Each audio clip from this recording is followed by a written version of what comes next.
Lots of vampire titties. Told you. You know, I've been pondering a thought recently. How do vampires have sex? How does blood go to their penis?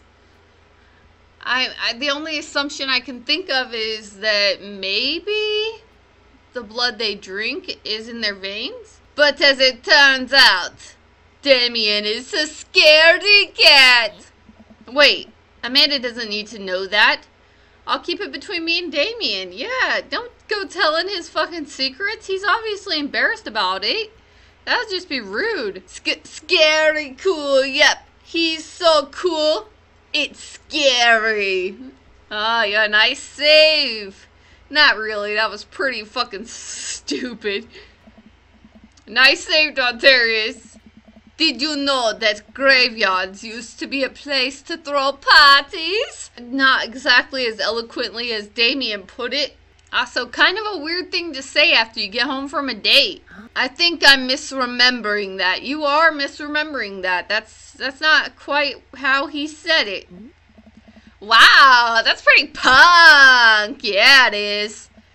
Also, we saw a dog. Definitely thought it was a werewolf for a minute, though. Because you're two pussies. How can you be so sure it wasn't a werewolf? I saw the dog. He was a little bit too stupid looking to be a werewolf. How can you be so sure I'm not a werewolf? Oh, and how can I be so sure you're not a werewolf? Amanda's eyes narrow. I don't trust you. Nor I. You slinty-eyed motherfucker. We make intense, wary eye contact for a second. These guys are dorks. I love their dynamic. Anyway, I'm calling it for the night. Don't stay up too late, will ya? I'll try not to howl at the moon past midnight. Date complete. Oh no. My dear friend, you've simply taken the egg on this one. Taken the egg is it's a Victorian phrase. It technically means winning, so that's your real voice. Ultimately, you've won. Ultimately, I've won. That's all I give a shit about. Woo! That's your real voice. It sounds more like a vampire than the voice I gave you. This shit doesn't look like I won, though. Like, look. Low, low, low, low, low. Well, it's been a long day. I'm just about ready to pack it in. After a few bites of ice cream from the freezer, I turn off all the lights and walk down the hall to my room. Damien, are you gonna be waiting there watching me, stalking me like fucking Edward Cullen? I wonder if Amanda's still awake. That kid needs some sleep. As I pass her room, I can hear a faint sound, but can't quite make out what it is. I get a little closer. Please tell me she's not masturbating or fucking some guy in there. No, no, I don't want to hear this. Is she? Oh, okay. She's just crying. Phew. I thought I was gonna have to do that awkward dad thing where I walk in on my daughter fucking a guy. That's always awkward. But nah, she's just crying. She's fine. I'm fine, which is what really matters. Is she crying? I knock gently on the door. Hey, Amanda. The crying immediately stops. I wonder what's going on with her. Not right now. Her voice sounds strained. She sniffles. I need to make sure she's okay. I open the door. Oh my goodness. Why is my daughter crying so much? Noah, if you did this, I swear to God, I'm going to come to your house. Grab a screwdriver. Shove it up your dick hole. In the dark, I can see Amanda's outline in the middle of her bed, knees hugged up against her body. Is everything okay? Clearly, she's just peachy. Darius, don't ask stupid-ass fucking questions. I don't want to talk about it. Did something happen? Leave her alone. That's a dick thing to do, but I don't want to just... I should ask. I don't want to just leave. It sounds like I'll just lose dialogue that way. Did something happen? No, nothing happened. Go away. Well, she wants me to leave her alone, so would the dick move be to keep bugging her? Something must have... Amanda! Get out! Okay. I quickly leave her room and shut the door behind me. Once the door closes, I can hear her crying again. I figured at that point it would be ruder to keep bugging her. Wow. What has her so upset? She seemed fine earlier. Well, before that, she didn't seem fine. Something's going on with her. She's usually so open with me. Did I do something wrong? Is she mad at me? Don't start making this about yourself, Don Terry. This isn't about you. Something's going on in her personal life that she doesn't want you to know. She's hiding it from you. I guess if she wasn't before, she definitely is now. Yeah, I made sure of that. I can't even remember the last time she snapped at me like that. I have a hard time falling asleep, but when I finally do, I'm still thinking about Amanda. I hear Amanda walk in the door. Instead of heading for the kitchen like she usually does, I hear her making a beeline for her room. She's clearly trying to avoid me. Hey, pumpkin! Yeah, I totally pissed her off. But that's what I was going for. What? Can you come here for a sec? There's a moment of silence. Yeah. Amanda sits down at the table across from me. I wonder, she might feel guilty. So, I want to talk about what happened the other night. Amanda looks away. She is not having it. She does not want to talk about this shit. Is she really pregnant with Noah's babies or something? What has you so upset? What's going on? Tell me now. I told you, I don't want to talk about it. Jesus fucking Christ, Dad. Drop it. Well, you've been giving me an attitude lately, and I'd like to know why, bitch. It's none of your fucking business, Dad. Whoa, shit. She is very mad at me. What happened? Is it something I did? Don't Terrence, don't pull that shit. That's that selfish empath shit. Don't start being like, is it something I did? It's obviously not something you did. No, Dad. Can you just drop it? Amanda, please talk to me. I feel like you're drifting away from me. You're being kind of a helicopter dad, suffocating the fuck out of her. I don't have to tell you everything. I'm an adult now. You should treat me like one. Ooh. Amanda, I'm only pressing this because I care about you and I want you to be okay. If you're not going to tell me, then fine. No matter how much you don't want me to care about your health and well-being, I'm going to do it anyway. And I'm your dad. It's my job. I'm going to care about you just to spite you. That's right. And it's good that he cares about her, of course, but he is helicopter dadding right now. That's all. If you ever decide you want to talk about it, I'm always here for you. I reach out and squeeze her hand. Aw, always. Please talk to me. Okay. Amanda gets up. I'm gonna go now. Alright. I watch Amanda go into her room and close the door. She's probably crying again. Why you always crying? Why you always crying? Okay, we're gonna keep going the Damien route. I have a thing for Damien. I'm loving him more and more each fucking second. For some reason. Oh, wait. You know what they say about third dates? They get pretty serious. Are you sure this is your dream daddy? So this is the turning point. If I pick him, it's serious. We're together. I mean, like I said, maybe I'll stream it and take the Matt route later. I really like Damien. Ever since we had that picnic in the graveyard, Damien and I have been spending a lot of time together. We go on nighttime strolls pretty regularly. Oh yeah, we're getting close. We're gonna get that D. I think that's gotta be what the third date is, because that's the third date rule, which I never really cared about those kinds of things, like protocols and shit. Just enjoy it. If there's a connection, there's a fucking connection. Go for it. He was so impressed with the first letter I wrote him that he insisted we only communicate by post instead of through dad book. I initially protested, but he gave me one of his old signet rings to use as a seal for my letters, and I just couldn't say no. Oh, he gave you a ring? I bet you're wearing that shit. Hanging out with that goth dad again? Yeah, I like him. Please. Amanda, you know his name.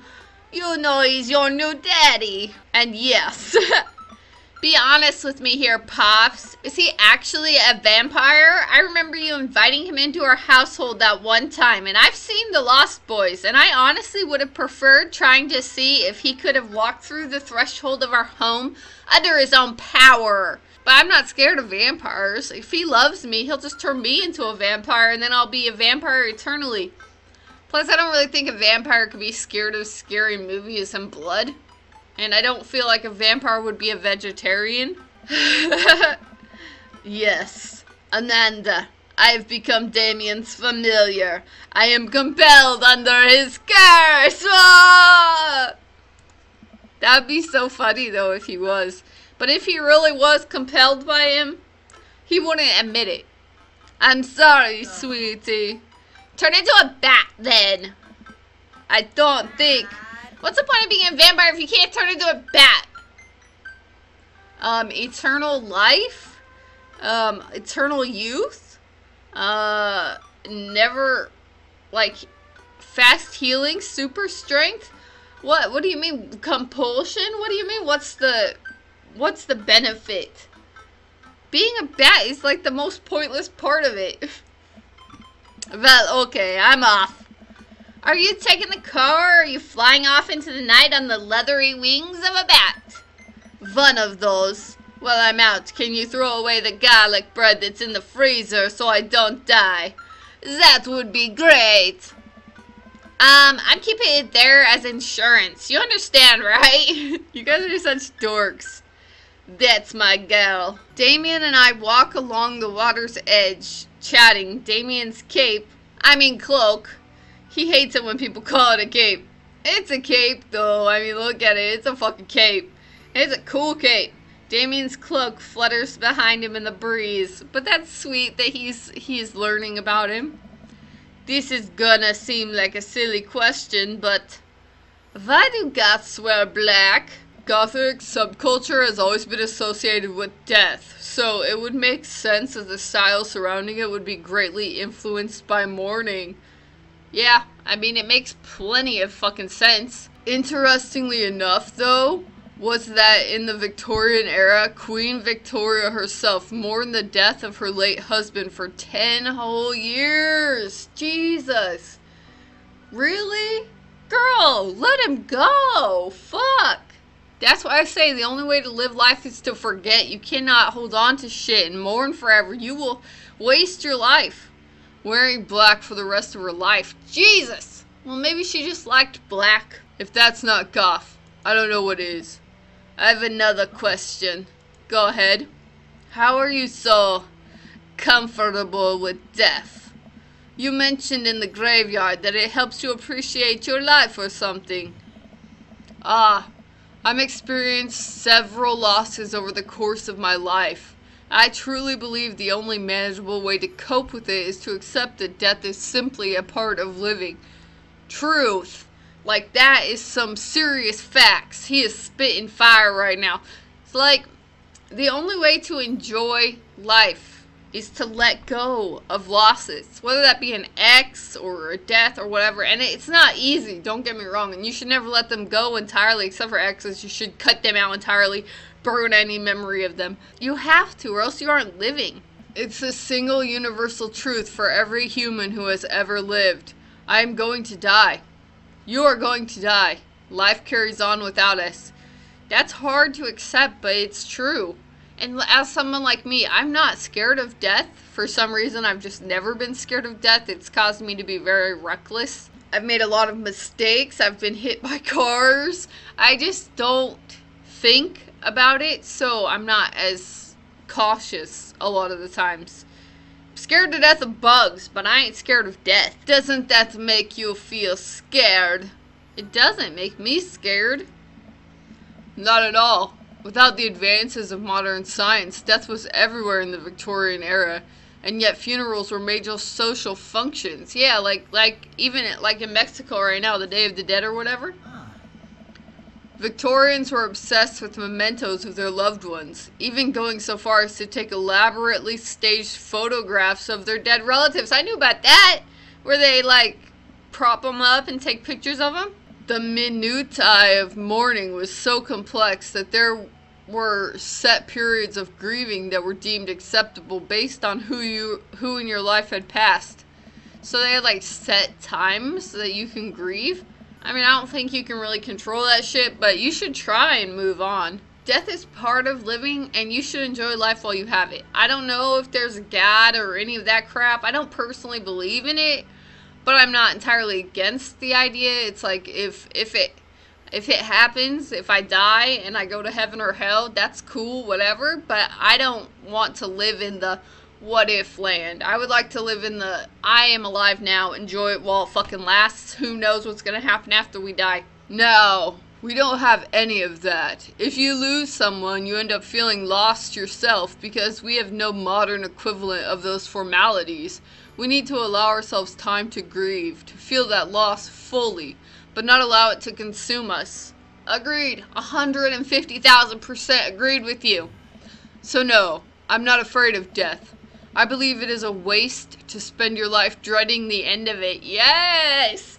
You and me, this is why I picked you. This is why I picked you, because as weird as you are and your obsessions are kind of, they don't align with my obsessions. It's not like you talk about Victorian era, I'll talk about Glee, but I understand your way of thinking. The time we have is brief and fleeting and occasionally cruel, but it is at all times precious. To stare death in the face and live despite that, I think is a noble existence. Let's save the mourning for the dead. Ha! I like it. Val, that's beautiful. It is. I can see the moonlight and the bay glint off of Damien's eyes. He smiles. We turn to the harbor and watch ships pass, breathing in the salty sea air. The way he said, like, that he's seen many pass in his lifetime, I don't know. I mean, it could just be people passing, you know, they died in his lifetime, or he could actually be a vampire. That's part of being a vampire that a lot of people dread, is seeing people die. The fact that he has this mentality makes me even more believe maybe he is a vampire from that time period, because you'd get used to watching death happen. I look to Damien again, and I can't help but be entranced by his charm. His mystery. I find everything about him so fascinating. I lean in closer to Damien, closing my eyes as I do so. We're gonna get that dick. He's gonna get that first kiss, and then we're gonna get that dick. Who needs vampire tits when you got vampire dick? I'm so sorry. I have to take this. Damn it! Damn it! Damn it! Damn it! I was gonna kiss you. Damien steps away from me to answer his phone. Oh no, I hope it isn't Lucien again. After speaking in hushed tones for a few moments, Damien returns to me. Everything okay? What? Fucking Christ. All I want is to... If this was me, we'd already had sex by now. Like, at least kiss by now. There's an emergency. Lucien? No, thankfully, but I must take my leave. You gonna tell me what's going on? Oh, okay. Is there anything I can do to help? Yeah, this is weird. Dads do have to stick together, right? You'll know it. Then come. I'm trying to come. You aren't letting me. There isn't time to waste. What's going on? If it's not Lucien, what is it? After a short drive in silence, we arrive at a rundown building on the outskirts of town. Okay, remember I said he was a psychopath? He's either a psychopath or a vampire. Either way, I don't want to go to some rundown building on the outskirts of town with him. I love you, but I don't love you that much.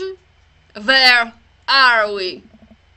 It's better if I just show you. No, I'd rather you tell me and then show me. What is this, an office? I push the surprisingly heavy door open and find myself in a dimly lit waiting room. Oh no. Oh no. There's kennels right there. Is it a dog? A few rickety chairs line the walls, and there doesn't seem to be anyone behind the front desk. This is weird. There are a few paintings and pictures on the wall. I don't see any paintings at all. But they're so nondescript. I'm still unsure of what kind of place this even is. It's a hospital or a vet clinic. It's something like that.